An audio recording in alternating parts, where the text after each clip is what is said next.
I would like the public to know that mental health or lack of it is a huge challenge in the student workplace, and it's not just something that you snap out of. I would like people to know that the biggest thing with students is they're not able to talk about it.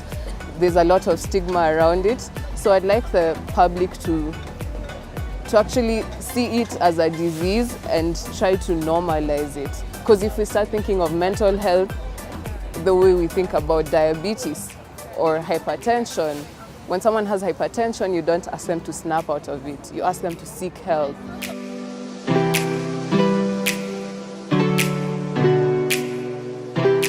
Our mental health is especially important because we are caregivers. We're the first line people that the sick need, especially in our clinical years. So it would be really, really sad not to focus on all aspects of our health, especially and including mental health, yet we are the ones who are supposed to advise people on how to take care of themselves.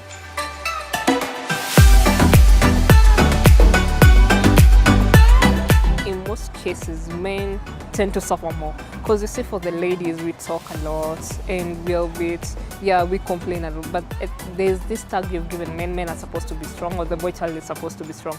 So you find that they suffer in silence. As much as they're not speaking out, they're suffering. So you can say they're less affected because women are speaking more. So I think so. Actually, my talk today was about we need to speak out, we need to talk about mental health. This should be addressed to young people in the learning system, also in the society. It should start right from the basics, because you find that most of these problems are addressed at a later stage, when somebody is being depressed, being suicidal, when it's already too late.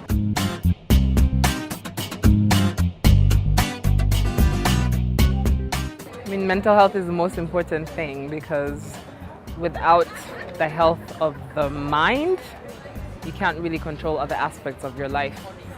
So your physical health is determined by your mental health, and even your spiritual health. So for me, self-care is, as Audre Lorde says, the most revolutionary thing that you can do.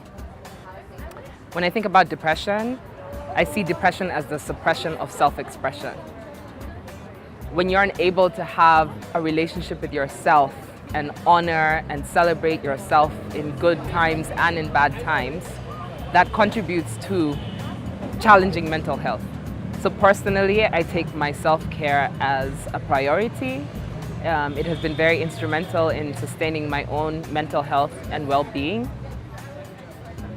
Being free to be me fully and authentically in the world is really important, and fighting the shame and stigma and social norms about how we should be and who we should be in the world is a part of my self-care journey.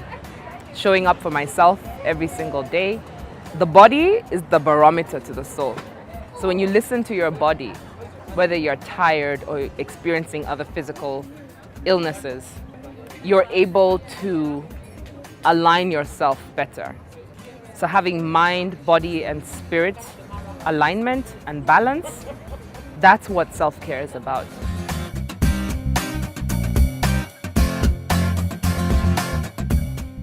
In the African society, one gap you've realized that's happening, people don't get to talk about it. In most cases, there are no support groups for mental health issues.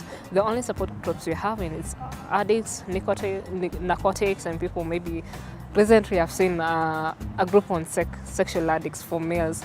Personally, I run a movement called Mental Health Matters. So when you're doing us, what we're doing, we try to bring people together. They get to talk about it, go through group therapy, maybe see different people, whatever issues. When you know you as a group and you're not alone, it brings up more hope and other people to get to feel it's not a bad thing, it's okay not to be okay.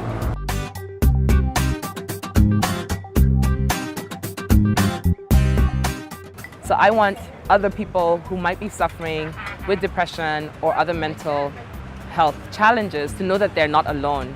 Because in that moment when you are feeling desperate, when the voices in your head are taking over everything, that negative voice that tells you you're nothing, you're not enough, you'll never amount to anything, life is not worth living, it's a very lonely place to be.